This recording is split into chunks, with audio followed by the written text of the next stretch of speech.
Cainarca a tutti coloro che sono all'ascolto di Radio Padania Libera, ben trovati al nostro appuntamento con Onda Libera. Oggi cercheremo di approfondire una serie di questioni con le quali ci confrontiamo quotidianamente leggendo i giornali, dando conto delle vicende di cronaca, delle vicende politiche anche, oltre che di quelle giudiziarie.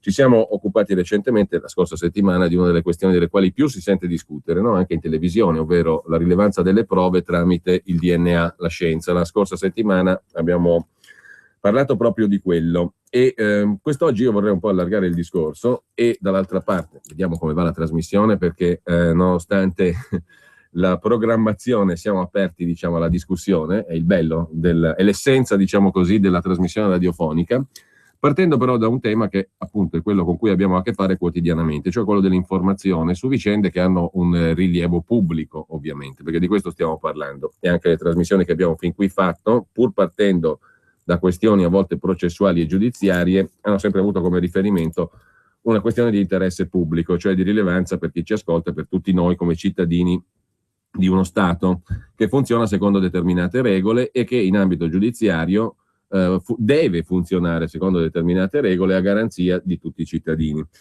In parte, se ci riusciamo, se no abbiamo moltissimo tempo, credo, davanti per fornire anche materiale di documentazione, perché poi i discorsi teorici vanno calati nella realtà pratica, ed è quello che stavamo facendo e continueremo a fare, proponendo a chi ci ascolta anche gli atti audio, in questo caso, del processo relativo alla strage di Erba, che abbiamo preso un po' a simbolo di questo discorso che stavo cercando di illustrare, cioè simbolo di una vicenda concreta dalla quale poter invece ricavare riflessioni di carattere generale e spunti di riflessione di carattere generale, perché si tratta di questioni che riguardano tutti noi, tutta la comunità civile dei cittadini, su un aspetto fondamentale, che tra l'altro poi anche nei media ha avuto sempre più rilevanza, perché tutti i pomeriggi possiamo accendere la televisione e vedere trasmissioni nelle quali si parla di casi giudiziari scottanti del momento, e ci sono su questo una serie di osservazioni credo molto importanti da fare, alla luce tanto dei principi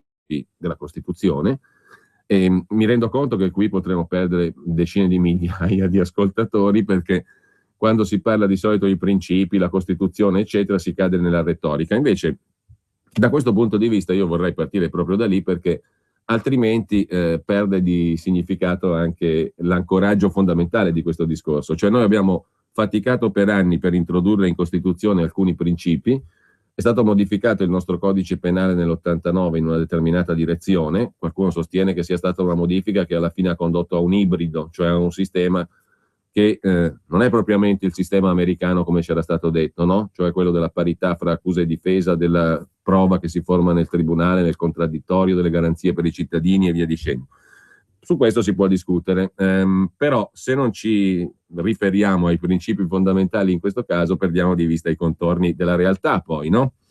O meglio, perdiamo di vista quel peso enorme che ha assunto l'informazione e il circo mediatico, chiamiamolo così, anche intorno a vicende dove si giocano principi fondamentali, cioè il rispetto della dignità della persona, il rispetto della persona accusata, la presunzione famosa di innocenza fino a tanto, diciamo, glorificata da moltissimi, e poi sui media, diciamo, molte volte questa presunzione di innocenza viene ampiamente calpestata di fatto, no?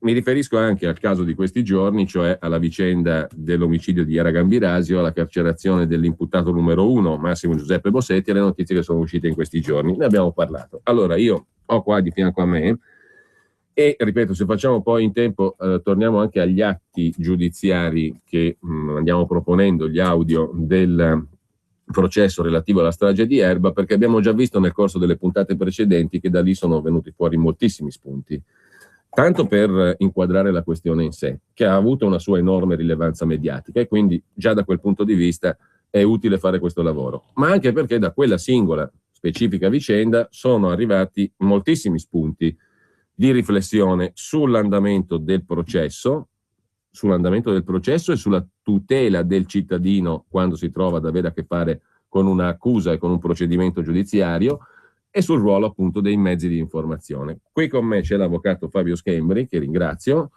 e che insieme all'avvocato Luisa Bordeaux ha difeso e difende coloro che sono stati dalla legge italiana definiti come i colpevoli per la strage di Erba, Olindo Romano e Rosa Bazzi. E con lei, avvocato Schembri, e con magari gli ascoltatori, dopo io vorrei proprio riflettere su questo punto. Il giusto processo regolato dalla legge, che è un principio che è entrato nella nostra Costituzione non nel 46, 47, 48, piuttosto recentemente, diciamo, no? Sì. E che è un principio che doveva servire a introdurre anche in Italia, in armonia anche con la riforma del codice penale dell'89, un processo più giusto appunto, perché la Costituzione usa proprio questo aggettivo, Sì. il giusto processo. La giurisdizione si attua mediante il giusto processo regolato dalla legge. E ogni processo si deve svolgere nel contraddittorio tra le parti, dice ancora l'articolo 111 della Costituzione, in condizioni di parità, davanti a un giudice terzo e imparziale.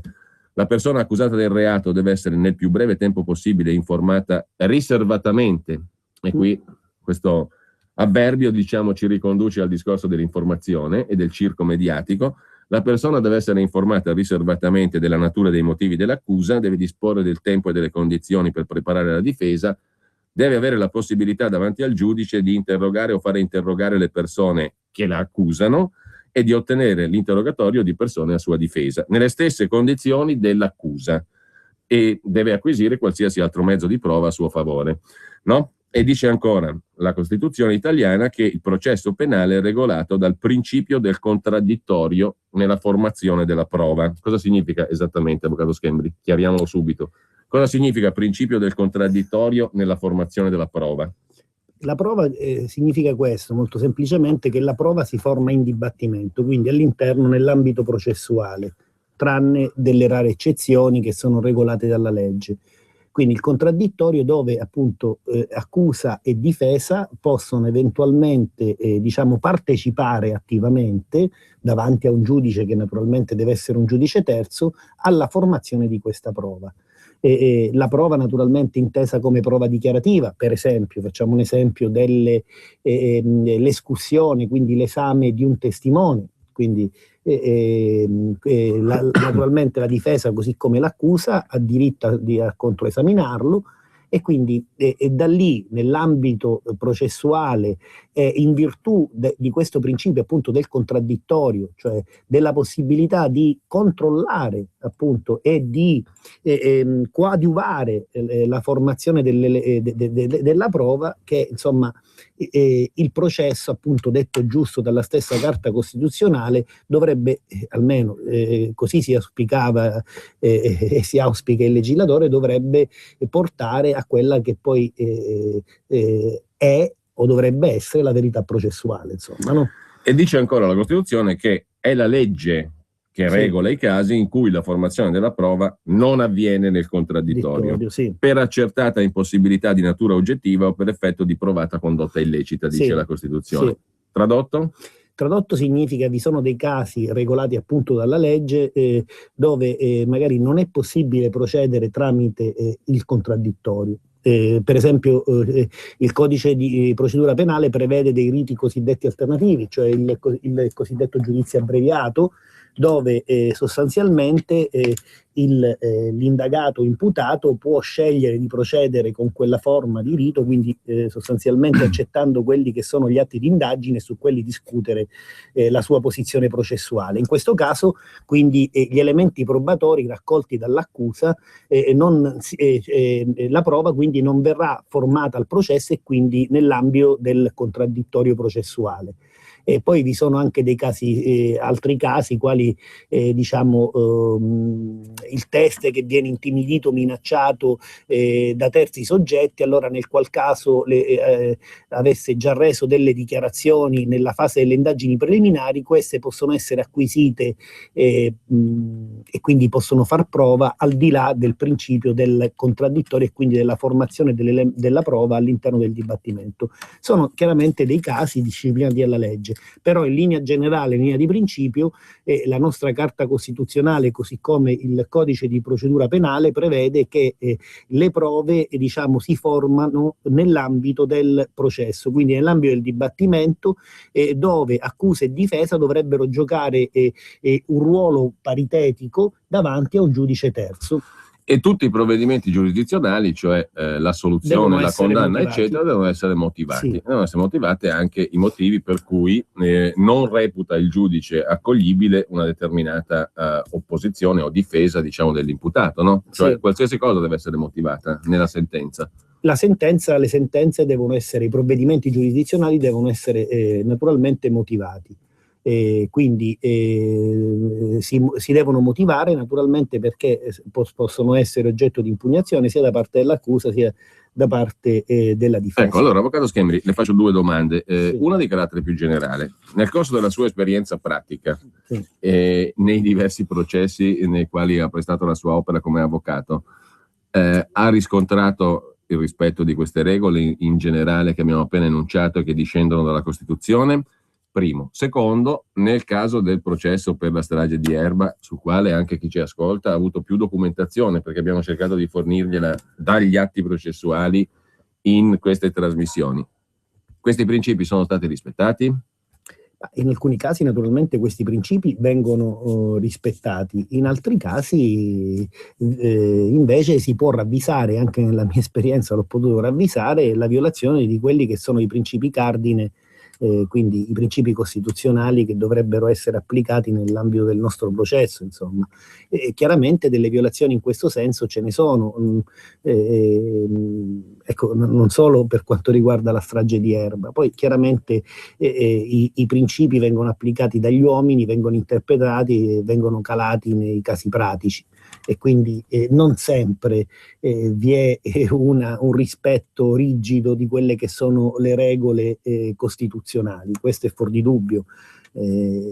Accade sovente, come molto spesso invece accade l'esatto contrario, cioè il rispetto delle regole processuali. Da un punto di vista forse culturale ci sarebbero da fare delle riflessioni. Questo è un processo, chiaramente, come diceva lei, dal 1989 il legislatore, insomma, con la riforma del codice di procedura penale ha voluto il processo cosiddetto accusatorio, quindi una parità ipotetica e non reale tra accusa e difesa, e nell'ambito di questo ruolo paritetico tra pubblico ministero e difensore sono state dettate tutta una serie di regole che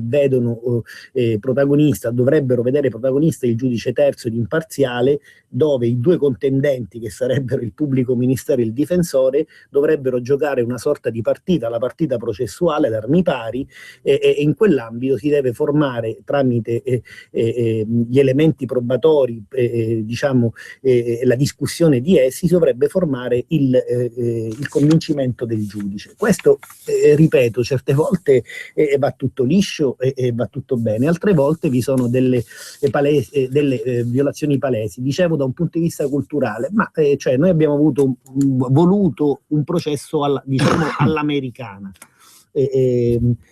con il nuovo codice di procedura penale. In realtà poi si può molto spesso nella prassi vedere che quella parità così tanto, diciamo, paventata sia con la riforma del codice sia in ambito costituzionale tra accusa e difesa non c'è. Basti pensare, diciamo, che l'accusa dispone della collaborazione della polizia giudiziaria, quindi che può fare tutta una serie di indagini che naturalmente il difensore tramite i pochi mezzi a sua disposizione non può compiere, nonostante vi siano degli articoli che prevedono anche che possano essere svolte le cosiddette indagini difensive, però naturalmente non con gli stessi poteri che ha la pubblica accusa. Peraltro, cioè, vi sono anche ulteriori problematiche che sorgono, cioè, noi probabilmente ancora non siamo abituati a quella che è, diciamo, il processo americano, e anche alla mentalità, alla cultura, io parlo giuridica. Per esempio è stato introdotto anche nel nostro ordinamento il principio al di là di ogni ragionevole dubbio, cioè arrivare a una condanna, ma bisogna, diciamo, che venga superata quella soglia, quel limite, che è un limite molto alto in linea teorica, però in linea pratica poi, diciamo, l'asticella si abbassa, almeno in Italia questo avviene spesso di tanto, ecco, quindi per esempio uno potrebbe chiedersi come si concilia questo principio nell'ambito di quelli che sono i valori costituzionali, quelli del giusto processo, della prova che si forma in contraddittorio, con quello che avviene poi nel nostro paese, quelle sentenze ondivaghe, cioè dove magari la cronaca giudiziaria ne è piena, ma anche l'opinione pubblica ne è a conoscenza, dove in primo grado magari si assolve in appello, poi la Cassazione annulla e quindi un imputato alla fine viene condannato, cioè dove ben decine e decine di giudici in realtà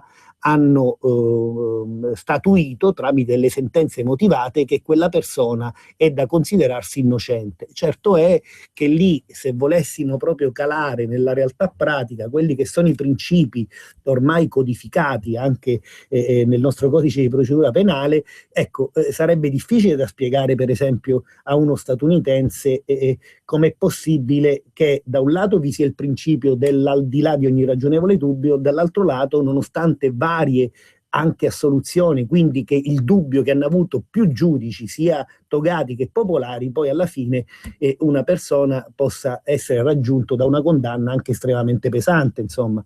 Quindi vi sono delle regole, questo lo possiamo dire, delle regole generali che sono belle da leggersi, a volte vengono applicate, tante altre volte no. E anche, diciamo... Ecco, in questo contesto però, sì. il discorso, quando il processo si fa mediatico, secondo lei queste regole vengono più facilmente ignorate o al contrario la funzione del giornalista, del racconto radiotelevisivo aumenta la garanzia e il rispetto di questi principi? Questa è una domanda. Allora, gliela faccio anche perché sì. dal lontano, ormai lontano, 2009, i giornalisti italiani, l'ordine dei giornalisti, le emittenti radiotelevisive in particolare, hanno adottato, firmato davanti all'autorità delle comunicazioni e preso, diciamo, Confederazione Nazionale della Stampa, ordine dei giornalisti, emittenti radiotelevisive locali e nazionali tutte, un codice di autoregolamentazione che ha un valore deontologico, cioè se uno lo infrange è soggetto a provvedimenti disciplinari, il giornalista, la testata, chi ha firmato il codice naturalmente, quindi stiamo parlando di giornalisti e testate radiotelevisive,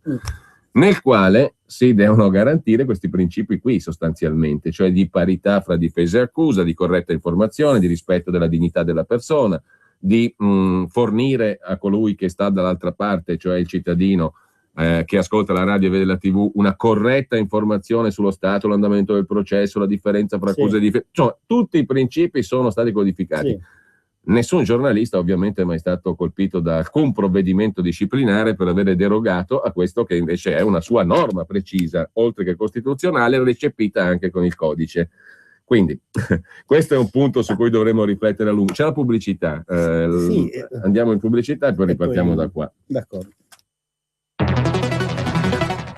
Ceniamo fuori stasera? Conosco un ristorantino che fa una paella fantastica. Dove?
422. Allora, principi costituzionali del giusto processo, codice di autoregolamentazione nella rappresentazione di vicende giudiziarie nelle trasmissioni radio-televisive che obbliga i giornalisti a mettere in pratica in sostanza i principi del giusto processo nel campo dell'informazione fin dal 2009.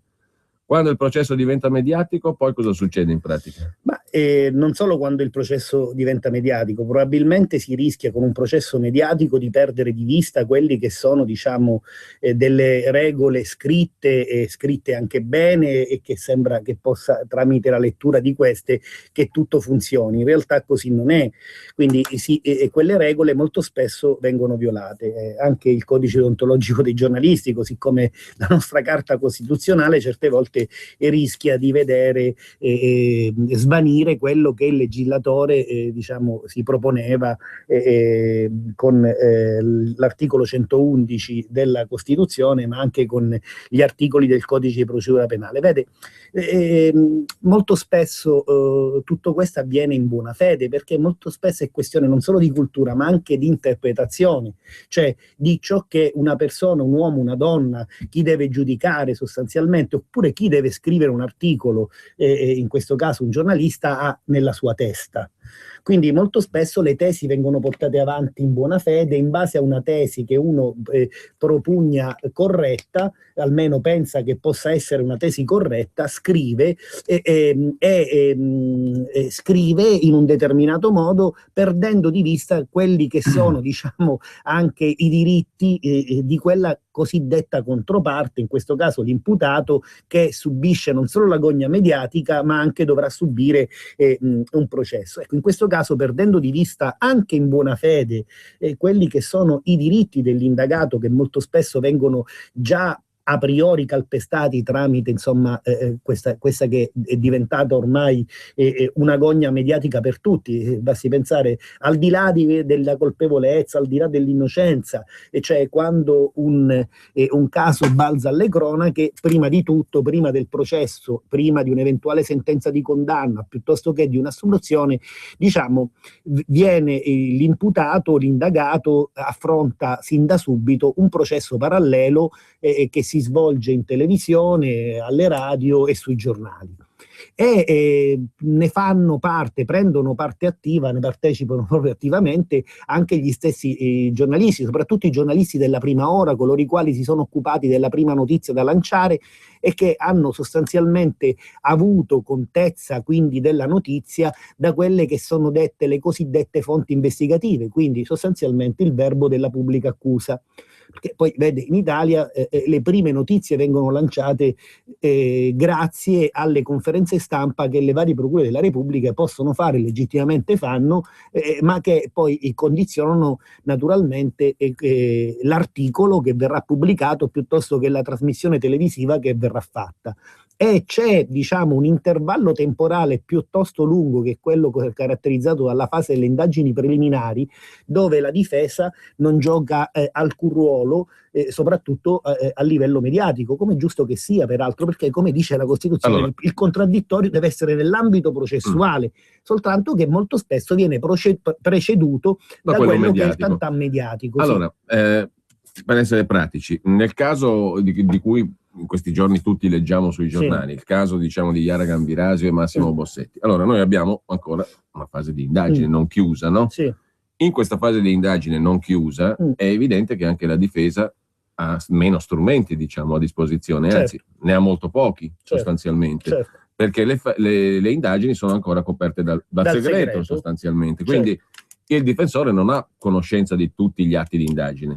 Il difensore non ha conoscenza di tutti gli atti di indagine, o meglio, di gran parte degli atti di indagine, poiché è stato fatto probabilmente in questo caso un tribunale del riesame, e allora alcuni atti sono stati messi anche a disposizione della difesa. La difesa conosce gran parte dell'indagine, magari non tutta, ma certamente è in ogni caso vincolata, così come è anche l'accusa vincolata da quello che è il segreto cosiddetto istruttorio. Quindi in questa fase sostanzialmente tutti... però regolarmente capita che questo segreto venga, diciamo, violato, fatto sgocciolare. Va tanto di moda i Wikileaks in questo periodo, no? I leaks, gli sgoccioli Sì. Questo segreto, diciamo, alcune gocce di questo segreto sgocciolano sui giornali. Quello, diciamo, è una curiosa coincidenza, cioè coincidenza che molto spesso avviene, in questo caso, per quanto riguarda il caso Bossetti e della povera Iara, sì, in questo caso in effetti gli ultimi articoli che abbiamo potuto leggere Allora, è sostanzialmente... gocciolata la perizia informatica ed è gocciolato, sì, diciamo, questo altro risultato dell'accusa, sì.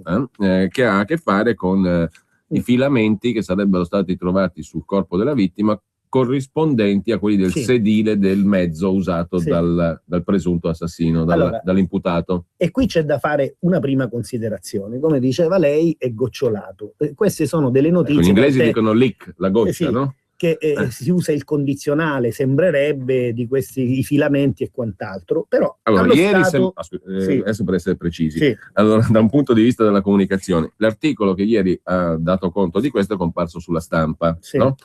Ed era condito di condizionali, sì. sarebbe salita la vittima sul furgone del presunto assassino, la comparazione scientifica minuziosa eccetera ci porterebbe a non avere più alcuna esitazione, attesterebbero sarebbe.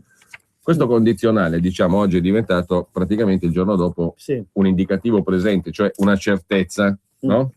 E nello stesso tempo, diciamo, io ho fatto la rassegna stampa di stamani, su tutti i quotidiani si dà per scontato che questa è la prova regina, la prova regina o comunque un punto di svolta a seconda delle definizioni giornalistiche.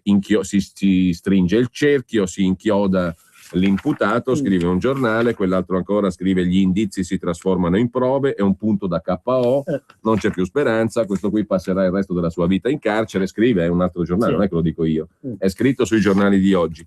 È la fine del caso, la vera fine tante volte annunciata, sempre rinviata e via dicendo. E chiudo la parentesi. E posso adesso chiosare su questo punto dicendo, vede, lei ha fatto riferimento al codice deontologico. Oggi, ieri e l'altro ieri, e anche prima probabilmente, questo codice deontologico, quello che insomma detta le regole per il giornalista, è stato palesemente violato. Ecco, questo lo possiamo dire. In buona fede, sia chiaro. Cioè, probabilmente bene hanno fatto i giornalisti a dare questo tipo di notizia, e se l'hanno ottenuta naturalmente, ripeto, anche questo deve essere chiaro, sono delle notizie coperte dal segreto istruttorio, sono notizie coperte dal segreto istruttorio, però il giornalista fa il suo lavoro, la ruta ce l'ha e l'ha inviata, alcuni hanno utilizzato il condizionale, ma un discorso è la notizia, un discorso è quella che deve essere anche una sorta di controaltare alla notizia.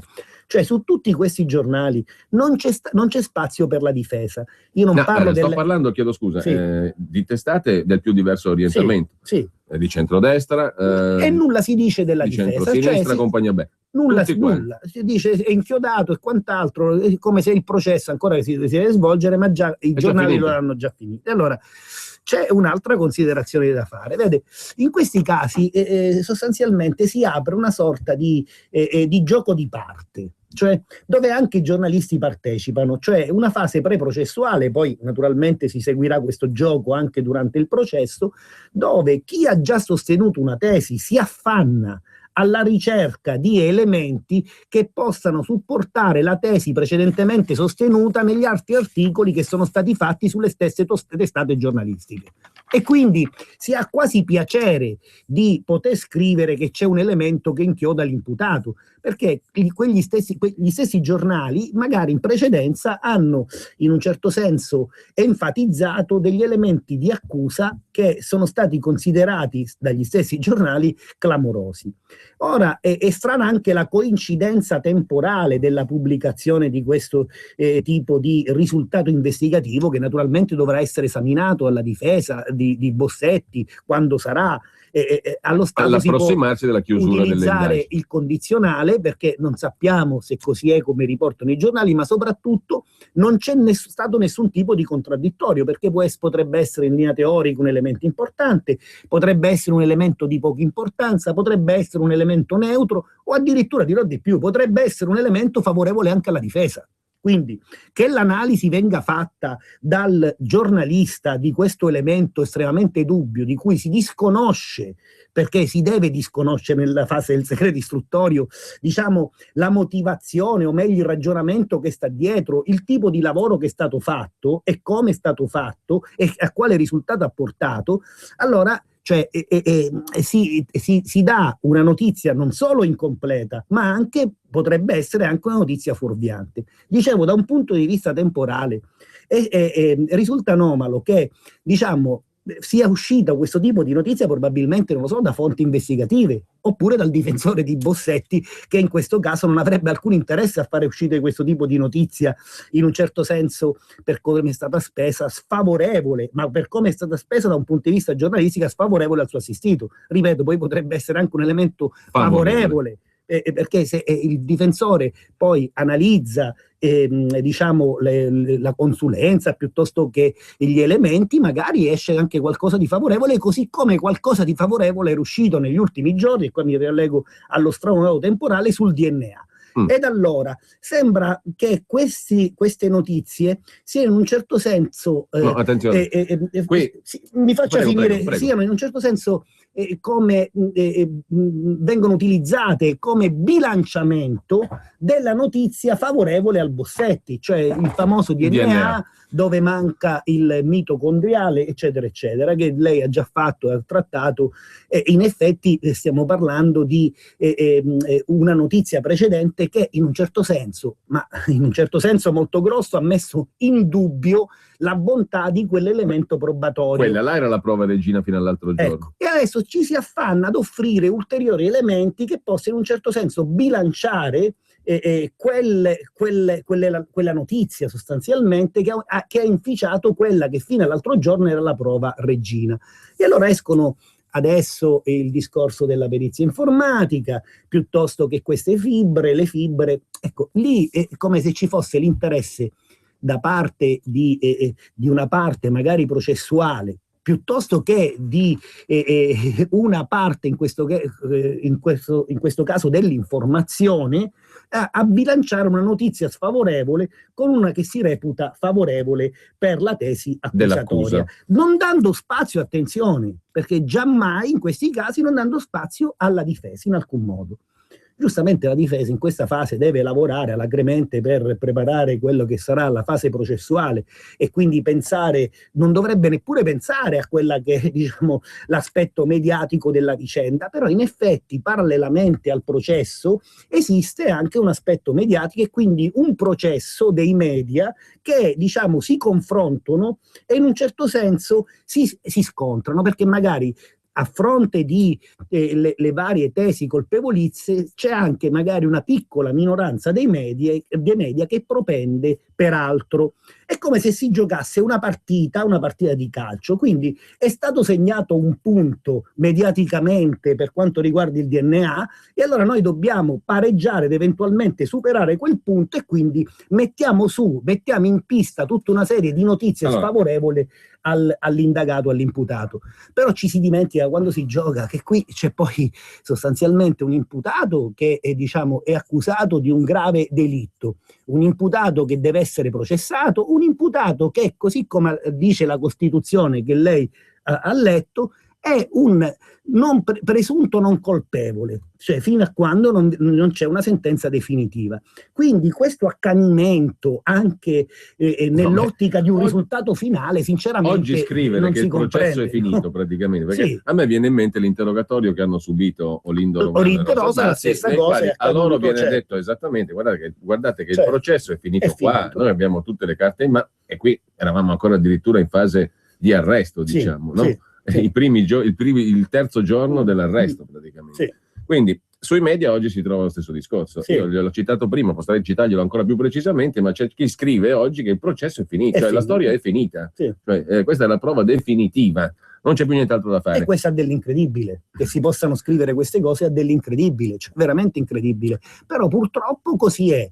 Cioè, in concreto dobbiamo prendere atto che, in base a quella che è la nostra evidentemente cultura, al di là dei codici scritti, perché il codice deontologico questo lo vieta, è tutto bello sulla carta, la Costituzione questa la vieta, però queste regole non vengono rispettate. e nessuno, diciamo, probabilmente ritiene di avere interesse a fare rispettare queste regole, perché, diciamo, si crea quello che dicevo io, una partita dove ci si divide in fazioni, quindi ci sono quelli che propendono la gran parte, la maggioranza per l'accusa, e poi c'è una piccola minoranza che propende invece per quelle che sono il rispetto delle regole, non per la difesa, il rispetto delle regole. Cioè, fin quando non c'è un processo, così dovrebbe essere, dovrebbe stare un punto interrogativo grande quanto una casa, e quindi prospettare quelle che sono, diciamo, le ragioni dell'accusa, ma prospettare altrettanto efficacemente e con la stessa attenzione quelle che possono essere le ragioni della difesa. Questo purtroppo non viene fatto, anzi molto spesso la difesa insieme all'imputato vengono messi alla gogna e anche gli elementi a loro favorevoli vengono sviliti, neutralizzati da un punto di vista mediatico, da un punto di vista giornalistico,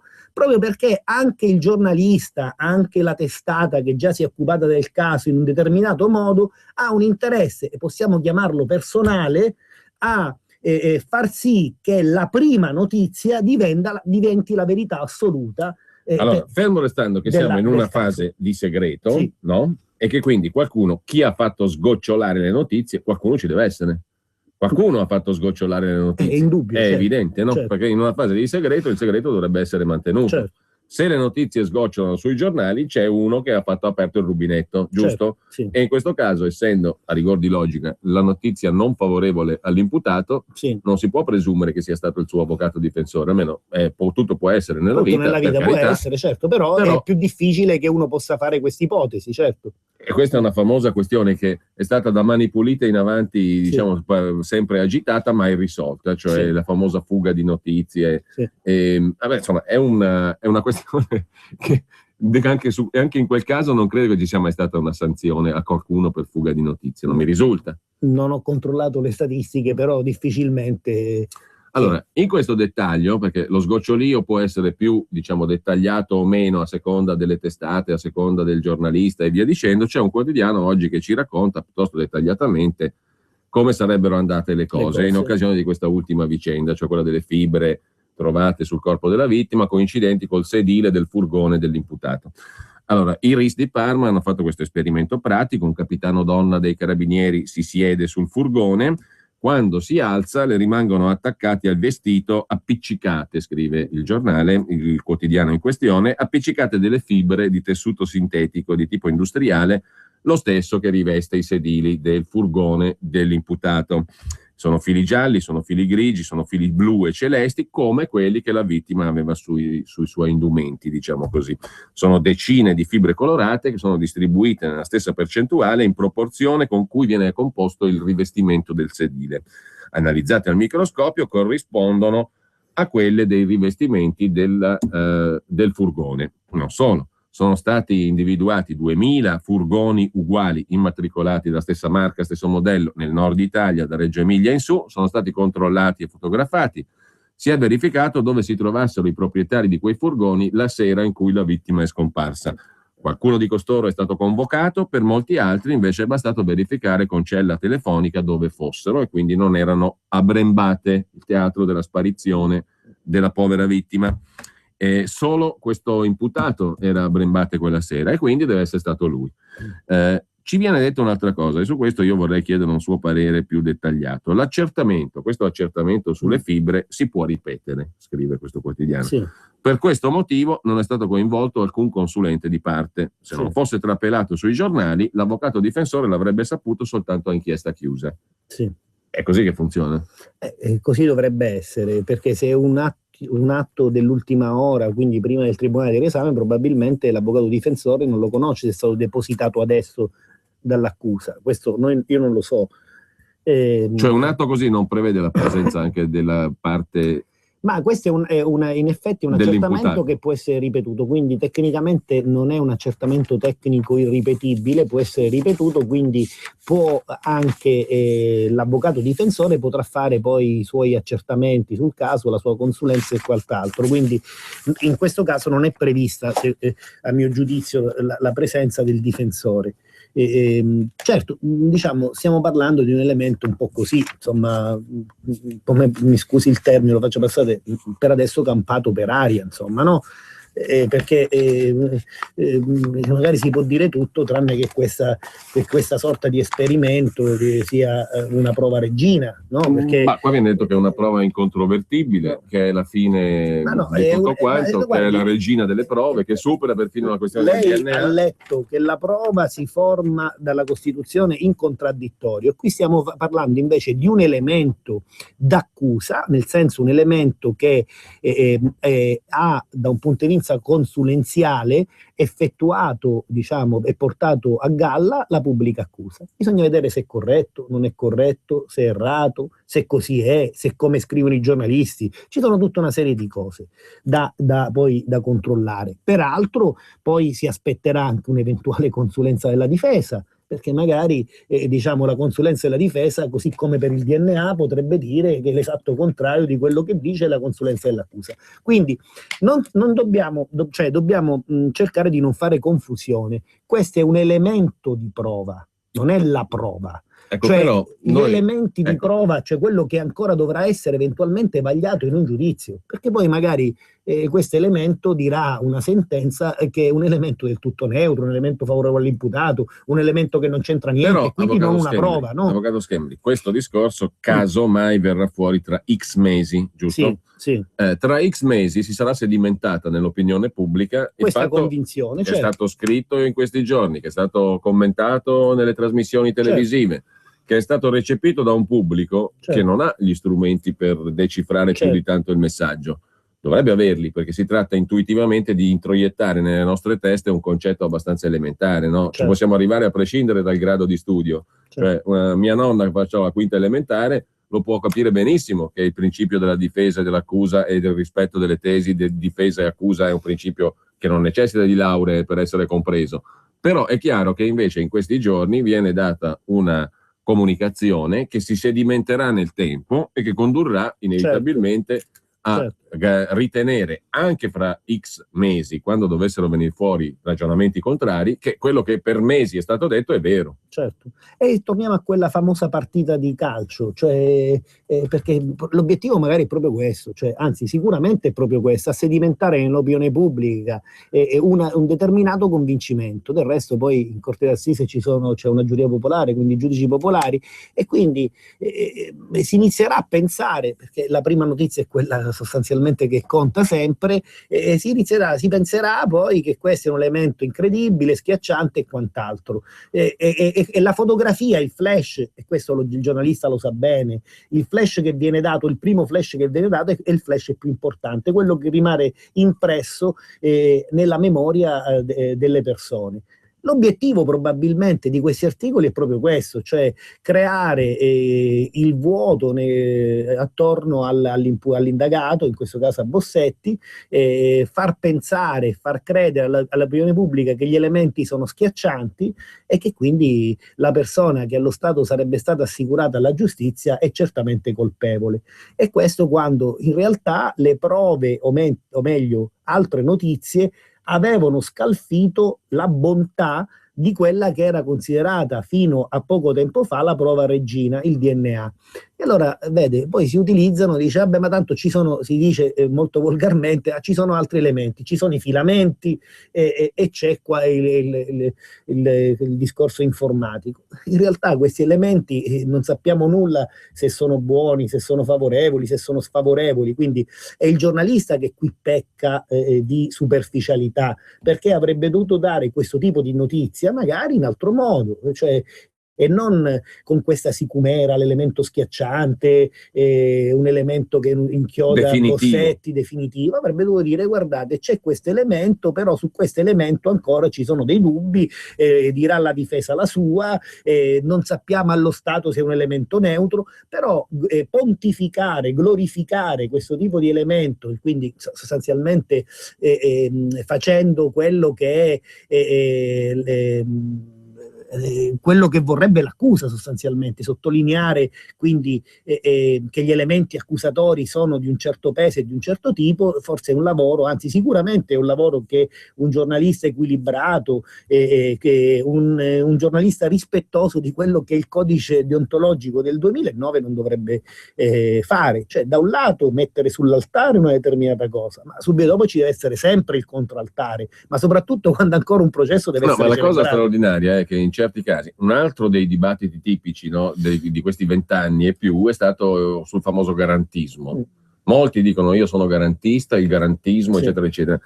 Ecco, poi però quando si tratta di applicare questo nobile principio delle garanzie al caso specifico, moltissimi di questi garantisti si volatilizzano. Sì, non esistono più. scompaiono. E quindi io ho fatto apposta la rassegna stampa di tutte le testate disponibili, perché non cito più le testate, le ho citate stamattina, ma si può pescare da qualsiasi dei giornali oggi in edicola e di garantisti non si trova l'ombra. No, non ce ne sono, tutti i giornali sono su questo elemento probatorio che inchioderebbe, secondo i giornalisti, secondo i giornalisti, cioè nel senso che inchioderebbe Bossetti. In realtà, io come guardi, cittadino non mi sento tanto no, tranquillo in un paese così. E questa è l'agonia mediatica, purtroppo, cioè, è brutto a dirsi, ma purtroppo è così, e non cambia mai nulla.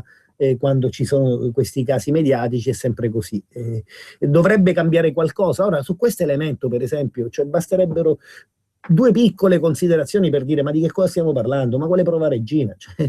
Voglio dire, stiamo parlando, già abbiamo detto, ammesso che sia così, perché poi la bontà della notizia, noi la fonte e quant'altro non sappiamo se è vero, se non è vero, ma fosse così come l'hanno raccontata oggi i giornalisti, ieri i giornalisti, stiamo parlando di filamenti che magari ci sono su centinaia di migliaia di autovetture. Quindi ipoteticamente che facciamo? Andiamo per esclusione, le controlliamo tutte, ma potrebbe essere la vettura di Bossetti, la vettura di altri milioni di italiani. Ma perché solo 2000 furgoni, dice, controllati a questo punto? Ma infatti, per quale motivo 2000? Ne potevano controllare, magari ce ne sono 200.000 che le controllassero tutti a questo punto, ma che cosa significa? Cioè, io penso che così come viene riportata, non dice ben poco fosse così. Ma peraltro, cioè, anche ecco, l'altare, il contraltare, uno potrebbe anche osservare, ma ammesso che fosse così come vogliono oggi i giornalisti, piuttosto che la pubblica accusa. Ma mi sembra che il RIS, io ripeto, non conosco neanche gli atti di indagine, però mi sembra che il RIS abbia anche in un certo senso controllato le autovetture, il furgone di Bossetti, e della povera Iara non è stato trovato nulla. E quindi anche questo è un dato fondamentale importante che magari non solo neutralizza il primo, ma da controaltare diventa molto più importante rispetto al primo. Cioè, se si dice che ci sono i filamenti, no? E addirittura sono riusciti a trovare i filamenti, no? E allora per quale motivo non hanno trovato nulla del DNA della povera Iara sul furgone di Bossetti? Si dirà ma l'ha lavato, sì, vabbè, questi sono luoghi comuni. Alla fine, se i filamenti sono stati trovati, sostanzialmente lì non si è lavato nulla, o meglio, sono dei filamenti che restano, quindi il sedile è rimasto, avranno fatto di tutto per cercare il DNA, sangue o altro, nulla è stato trovato, e questo è un elemento estremamente, estremamente favorevole, mi sembra, a Bossetti, che va ad annientare questo che è il discorso così generico, così campato per aria, così neutro dei filamenti del furgone, no? Avvocato, c'è la pausa pubblicitaria, poi mi viene voglia di sentire eventualmente cosa ne pensano e se hanno osservazioni da fare coloro che ci seguono e che ci ascoltano dopo la pubblicità.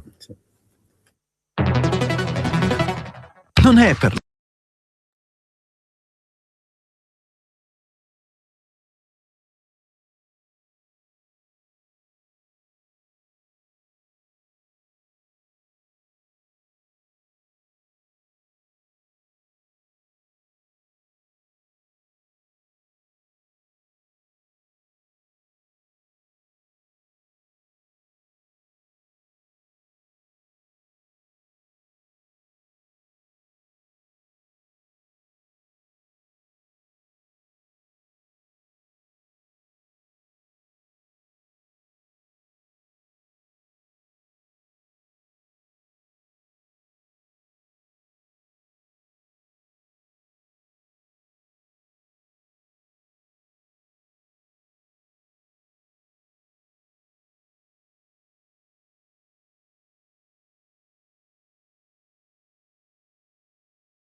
22.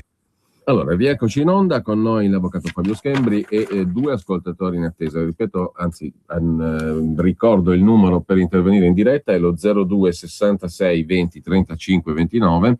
Ricordo anche una cosa, che in questa vicenda dalla quale abbiamo preso spunto, questa del caso Iara Gambirasi o Bossetti, è stato clamorosamente violato anche un altro degli aurei principi stabiliti nella Costituzione, sia ben chiaro, la dignità della persona, ma anche dalla convenzione che ricordavo prima, cioè dal codice di autoregolamentazione giornalistico, che insomma è perfetto, è splendido e meraviglioso, perché impone anche ai giornalisti che trattano di vicende giudiziarie il rispetto della dignità delle persone, specie le persone non coinvolte nel procedimento giudiziario. In questo caso abbiamo una mamma dell'imputato, una moglie dell'imputato, 3 figli minorenni dell'imputato, che sono stati travolti da uno tsunami mediatico pauroso e infangante, perché sono state rivelate cose che non hanno nulla a che vedere neanche con la vicenda giudiziaria e inquisitoria in sé, diciamo. Sì, lambiscono soltanto la vicenda giudiziaria, ma sono fatti che naturalmente nulla c'entrano con la vicenda giudiziaria, e purtroppo sono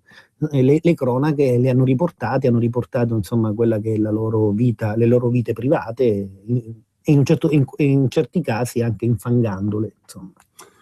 2 telefonate allora. Pronto? Pronto? Buongiorno. Sì, buongiorno. Telefono da Torino. Senta, a proposito di questa vicenda Iara e Bossetti, io direi che emerge da un'attenta analisi che tra i due c'era stata una regolare frequentazione. No, guardi, adesso io la fermo su questo, perché in realtà noi non stiamo parlando questa mattina di ipotesi, cioè non conosciamo neanche gli atti, non sappiamo niente. Stiamo parlando di un altro tipo di discorso, cioè di alcuni principi dai quali siamo partiti e del loro riflesso nel mondo dell'informazione, che è un mondo che riguarda esattamente lei come me in questo momento. Io faccio questo mestiere, ma lei è un lettore, è un ascoltatore, è un cittadino, quindi riguarda tutti noi. Di questo stiamo discutendo, perché se entriamo nel campo delle ipotesi, secondo me si frequentavano, non è il discorso di oggi e non è un discorso che possiamo neanche fare su base minimamente oggettiva, credo, no? Se ha qualche altra osservazione la sentiamo, però se dobbiamo ipotizzare non è la trasmissione. No, siamo sicuri che il padre di Bossetti avesse avuto come figlio illegittimo soltanto questo Massimo? Questo diciamo è un altro, e ancora ripeto, non mi sembra attinente agli argomenti di cui stiamo parlando stamattina. C'è un'altra telefonata, pronto? Pronto Giulio? Buongiorno. Buongiorno Giulio, sono Carli di Terno d'Isola. Ho una domanda che penso sia attinente. A proposito dell'ordinamento giudiziario, lo scompenso è anche dovuto, tra accusa e difesa, dal fatto che il pubblico ministero, che è un magistrato, ha ai suoi ordini, dovevamo pure dirlo, ai suoi ordini la polizia giudiziaria, e questo comporta che loro indirizzino le indagini e praticamente privilegino gli indirizzi del pubblico ministero, che è l'accusatore. Ora, la polizia giudiziaria prima dell'85, mi sembra, non dipendeva dal pubblico ministero, loro facevano le indagini e riferiva, e poi il pubblico ministero vedeva cosa doveva fare, o così dovrebbe essere. Se no il pubblico ministero, cioè, l'accusato non avrà mai la garanzia di aver subito delle indagini a tutto campo. Per me questo è importante. Poi non so cosa dire. No, grazie, perché mi sembra anche a me uno spunto importante, diciamo, in tema di parità fra accusa e difesa nel procedimento e anche nella fase di indagine, evidentemente. No, è corretta come osservazione. Un'altra telefonata, pronto? Pronto? Buongiorno. Buongiorno. Io volevo chiedere, a proposito delle ultime osservazioni fatte riferitesi al primo interlocutore, ma in effetti poi tutte le persone che fanno a capo di un ipotetico, come dire, condannato e che non hanno né colpa né pena, nel senso che subiscono tutto quanto, hanno diritto ai danni esistenziali, danni morali. Cioè, queste cose esistono ancora come... Anche in caso di condanna magari del soggetto. Questa è un'altra domanda ma anche senza condanna. Sì, e condanna in o no, casi a prescindere, diciamo. È piombato un ciclone E poi inerente a quanto diceva lei, Cainarca, inerente al fatto che ognuno siamo degli ipotetici bersagli, le persone potenti se la cavano comunque, le povere persone, facciamo l'esempio dei 2 coniugi poveretti ancora rinchiusi, innocenti, che cosa fanno queste persone qui? È meglio che spariscano nell'isola di Bikini prima del tempo, in maniera che così questo Stato non li uccida prima, perché diventiamo dei bersagli. Una risposta dell'avvocato, grazie. Ecco, avvocato Schembri, sul primo punto, se c'è a rigor di logica parità stabilita ai massimi livelli, cioè ai livelli costituzionali, quindi dei supremi principi tra accusa e difesa, ci dovrebbe essere anche nel campo delle indagini. E si dice, beh certo, voi avete le indagini difensive, potete farle voi avvocati. Sì, certo. Però, e poi concretamente, perché poi altrimenti i principi sono tutti belli, no? Da quando è nata l'umanità i principi sono belli, ma nella prassi? Nella prassi non è così, non c'è questo tipo di parità, ovviamente, perché i poteri di un investigatore privato, quindi i poteri difensivi nell'ambito delle indagini difensive, non sono certo quelli della polizia giudiziaria che ha a disposizione sotto gli ordini mi viene una cosa, scusi se la interrompo, ma secondo lei è una follia prevedere, ipotizzare, immaginare che a questo punto la polizia giudiziaria debba poter lavorare sia per l'accusa che per la difesa? Questo diciamo sì, probabilmente è difficile. È una follia. Sì, è una stupidaggine, è difficile, diciamo, che possa accadere una cosa del genere. Certo, l'ascoltatore prima faceva rilevare che in passato, ma non che fosse a disposizione naturalmente la difesa, ma che in passato la polizia, gli inquirenti facevano le indagini e poi li sottoponevano all'attenzione del pubblico ministero. Adesso invece il potere di indirizzo e quindi di controllo delle indagini è del pubblico ministero, quindi che indirizzerà le indagini, stabilirà quali indagini e come dovranno essere effettuate. E questo sì è un aspetto che naturalmente non fa del pubblico ministero, ma così come dovrebbe essere un organo tra virgolette terzo, perché poi il giudice che dovrà valutare, diciamo, il lavoro sia della polizia giudiziaria sia del pubblico ministero. Quindi naturalmente il pubblico ministero avrà il pacchetto che porterà di indagini portate dalla polizia giudiziaria, che però lui stesso ha indicato, ecco. Ed in effetti l'osservazione fatta dal signore, dall'ascoltatore, è certamente corretta. Probabilmente qualcosa in questo senso potrebbe essere rivisto, insomma. Certo è che non si raggiungerà e non si raggiungerebbe mai la parità in questo caso tra accusa e difesa. Per quanto riguarda la signora di prima, che magari siamo dei bersagli, c'è questo ciclone che travolge tutto e tutti quando si verificano questi casi. Certo, ipotizzare un eventuale risarcimento per coloro i quali non c'entrano nulla con la vicenda, io parlo dei familiari. Quindi a prescindere dalla condanna o meno del soggetto. Sì, a prescindere dalla condanna o meno, cioè quelli che sono stati feriti, offesi, dileggiati anche nei loro affetti, nella loro vita privata, in effetti determinate garanzie dovrebbero essere meglio circoscritte per questi soggetti. Quindi non solo prestare una determinata attenzione, ma anche prevedere appunto delle forme di risarcimento che teoricamente ci sono, perché nel caso in cui naturalmente ci sono delle offese piuttosto che delle problematiche afferenti alla persona, la sua privacy, che vengono sbandierati nelle trasmissioni televisive piuttosto che riportate sui giornali, ovviamente uno può fare l'azione civile. In un contesto, l'azione civile quindi chiedendo i danni, però in un contesto del genere dove diciamo la privacy viene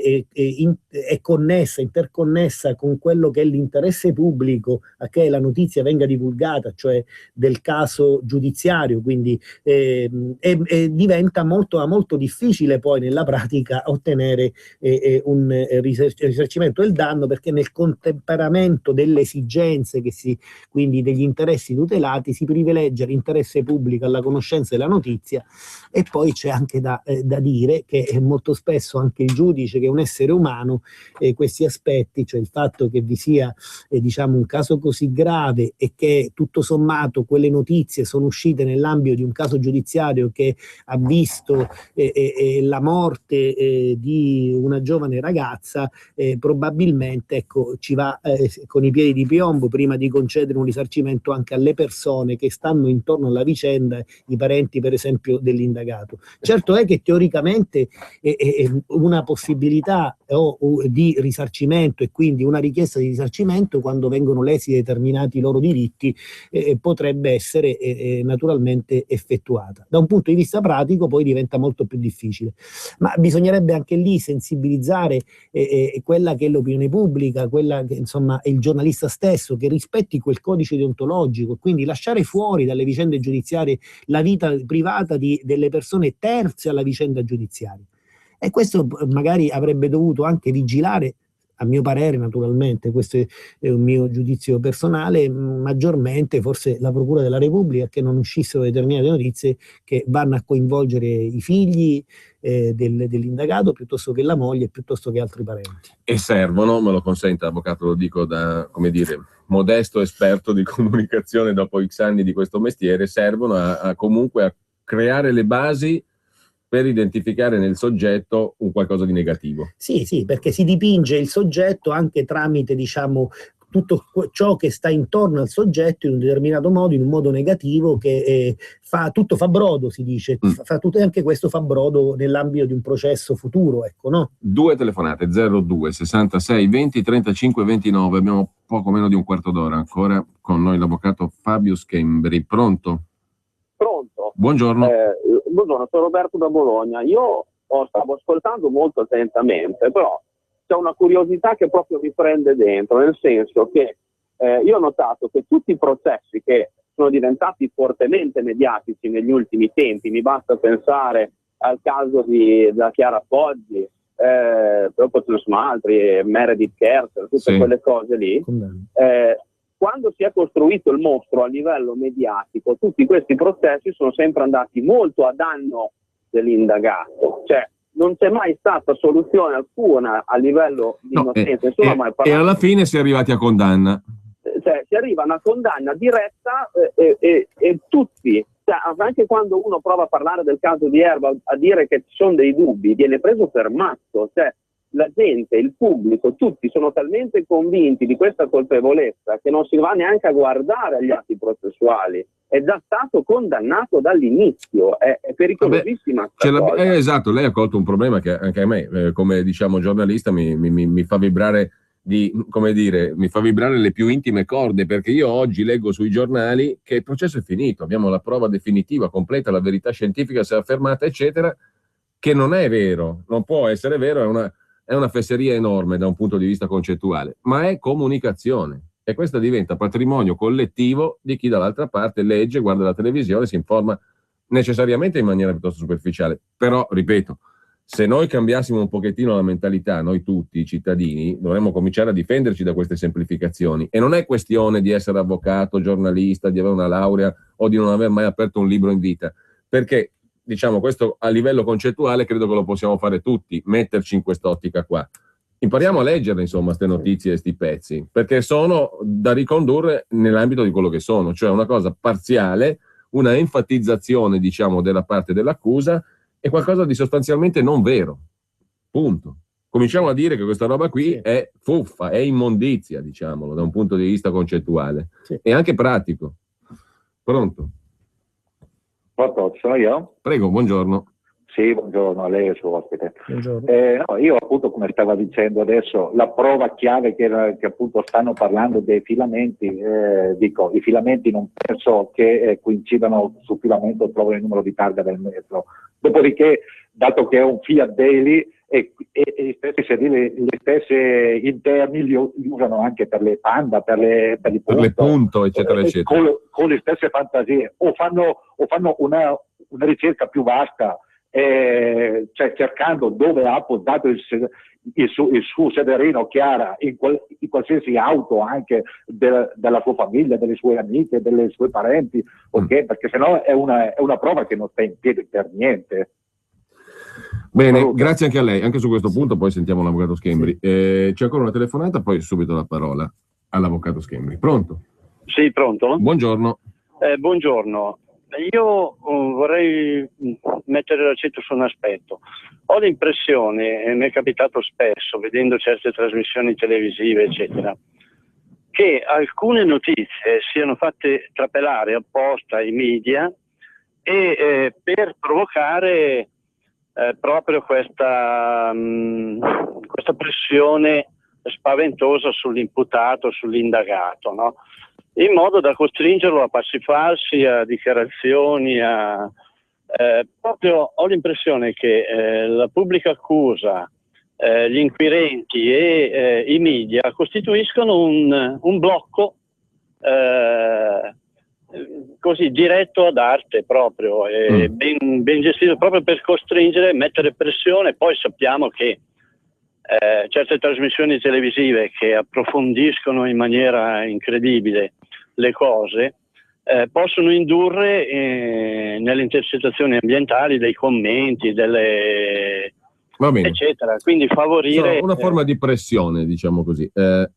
Completo anche, aggiungo un tassello, poi le lascio subito la parola avvocato Schembri, perché su un giornale stamani abbiamo letto anche una cosa, un auspicio attribuito alla famiglia dalla giornalista, per cui se ne assume lei la responsabilità. Io non so se sia un auspicio della famiglia, un auspicio della giornalista o un auspicio di chi altri, e l'auspicio finale è, a questo punto, davanti alla regina delle prove, questi filamenti, che quest'uomo parli, confessi, dica tutto quello che sa. Sì. Chiudo la parentesi. Per quanto riguarda l'ultimo ascoltatore, l'impressione che ha che determinate notizie vengano fatte trapelare, quindi che molto spesso pubblica accusa, media siano un blocco unico, ma in effetti molto spesso è così. Cioè più che un'impressione, perché di fatto molto spesso accade questo perché diciamo coloro i quali si occupano di cronaca giudiziaria, soprattutto quelli locali, hanno dei contatti diretti, naturalmente così come deve essere con gli uffici di procura, proprio per le notizie che devono essere riportate, e l'opinione pubblica deve essere informata. Però naturalmente molto spesso, soprattutto nei casi mediatici, quando diciamo vi sono anche altri tipi di interessi in gioco, sì, molto spesso queste fonti diventano delle fonti privilegiate e quindi fanno sentire soltanto la voce dell'accusa sui giornali, e anche le trasmissioni televisive, alcune di queste molto spesso si adeguano, e del resto lavorano anche loro, e quindi lavorano soprattutto grazie a determinate poi ecco, fonti. l'ascoltatore di Bologna diceva, però quando si mediatizza si arriva a condanna. Sì, guarda un po', e ha citato un po' di esempi. L'ascoltatore di Bologna in effetti diciamo fa un'osservazione corretta, anzi correttissima, perché in effetti a memoria non ricordo un caso giudiziario mediatico che è finito con una sentenza di assoluzione. Cioè è molto difficile, diciamo, andare a trovare, ecco, è veramente molto difficile. Basti pensare agli ultimi casi, anche quello della povera Chiara Poggi, cioè dove Stasi per ben 2 gradi di giudizio era stato addirittura assolto, e poi successivamente la Cassazione ha annullato, e quindi ha avuto in appello per adesso una condanna. Oppure basti osservare come la stessa Amanda nel delitto di Perugia erano stati assolti in corte d'assise d'appello, e lì la Cassazione ha annullato. Quindi come se si volesse, cioè come se vi fosse una sorta di indirizzo di fondo dove insomma la stessa giustizia deve dare una dimostrazione di efficienza sia da un punto di vista della giustizia sia da un punto di vista delle indagini.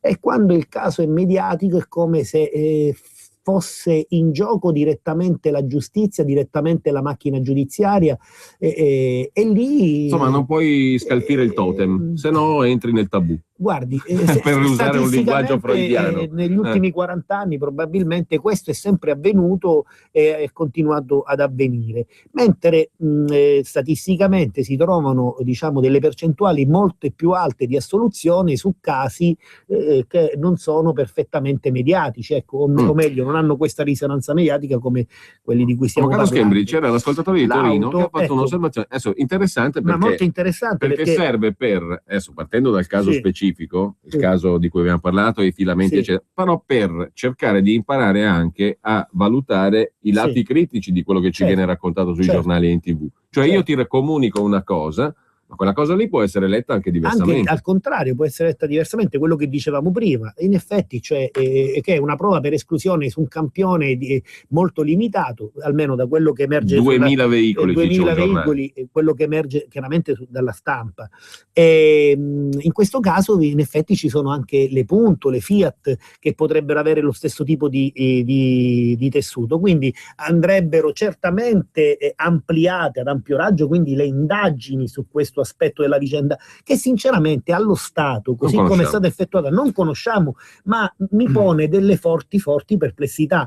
Certamente spendere una cosa del genere come prova regina, ma mi sembra francamente troppo. Cioè, addirittura oserei dire, se qualcuno crede che questa sia la prova regina di un processo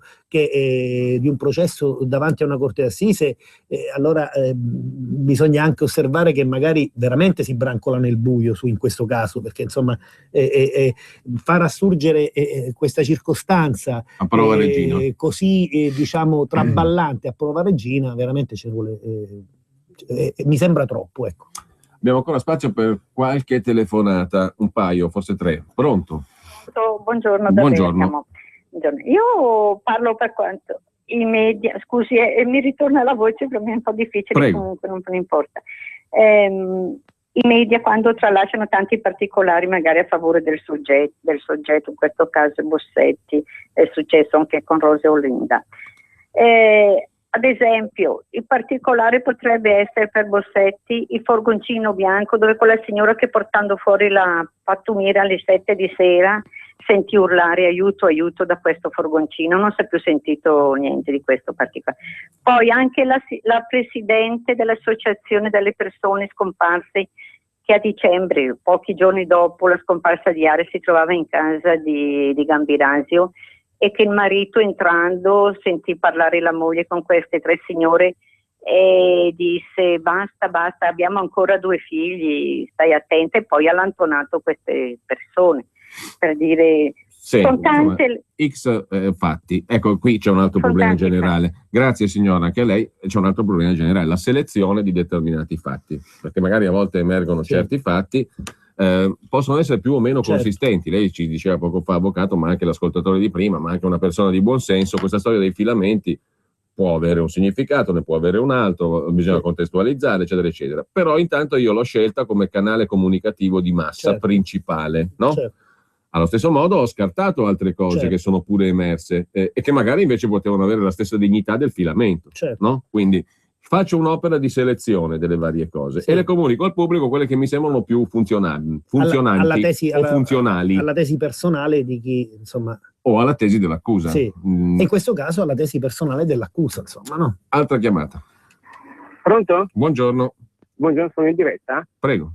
Sì, ecco, volevo fare un piccolo parallelismo. Bossetti, vabbè, diciamo che è stato deciso colpevole. Hanno fatto migliaia di controlli, migliaia di DNA e così via. Ma allora in Italia la giustizia non è uguale per tutti, perché noi abbiamo 2 grandi imprenditori mondiali con passaporto svizzero che hanno ucciso centinaia di persone o per l'amianto o per altre cose e alla fine, come avete capito, sono stati non condannati. Ma perché non li ha condannati il giornale, le riviste, i quotidiani, o perché aveva la motivazione di non essere condannati? Beh, qui apriamo un discorso, secondo me non sta in piedi il paragone che ha fatto l'ascoltatore, però su un profilo generale voglio cogliere uno spunto, quello sì. Molto spesso abbiamo, dei colpevoli che appartengono anche a un ceto sociale abbastanza modesto, no? Sì. Cioè c'è un problema di giustizia anche di classe. Quello è fuori di dubbio. Direi di sì in certi casi. Giustizia di classe. Ultima telefonata? No? Abbiamo chiuso? No, era l'ultima telefonata, dobbiamo chiudere? Se interpreto bene i segnali un po' strani della regia, il linguaggio dei gesti mi dice che devo chiudere. Facendo proprio la serratura. Dobbiamo chiudere la serratura della porta qua.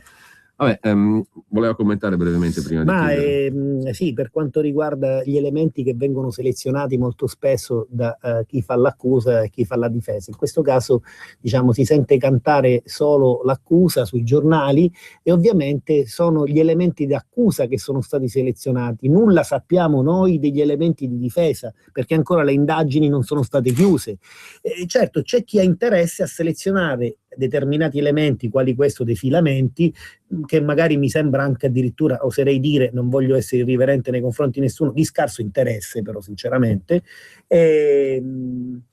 mentre vi sono tanti altri elementi molto più importanti che molto spesso qualcheduno ignora o tende a dimenticare o tende a neutralizzare. Adesso, Avvocato, abbiamo parlato la scorsa settimana, lei era nostro ospite insieme ad altri ospiti, anche genetista qualificato, eccetera, del DNA. Allora, a tutt'oggi una spiegazione non è stata data su quel punto oscuro lì. Ci si affanna a far uscire altri nuovi elementi, però quel punto, diciamo che è un punto fondamentale. Quello è un punto fondamentale. Su questo punto fondamentale nessuno ha contrabbattuto in modo efficace e mi sembra che sarà, diciamo, ardua su quel punto dare di nuovo la stessa dignità di elemento schiacciante che era stato dato all'inizio di questo caso a quel DNA. E allora, ecco, chi è partigiano, in effetti trovo corretto, ma per i partigiani dico, concentrarsi oppure creare qualche altro elemento e valorizzarlo, perché sinceramente sul DNA, insomma, iniziano a esserci, mi sembra, forti perplessità. Anzi, dirò di più. Questo è altamente significativo, la notizia di ieri e dell'altro ieri, che in effetti evidentemente sul DNA si sta barcollando, ecco, non si molla ma si barcolla, ecco, no? Bene, io ringrazio l'avvocato Fabio Schembri che è stato con noi e anche coloro che ci hanno seguito. Buon pomeriggio a tutti. Buongiorno, sono Martin Castrogiovanni e vorrei un furgone Peugeot. Sì, abbiamo più di 300 versioni.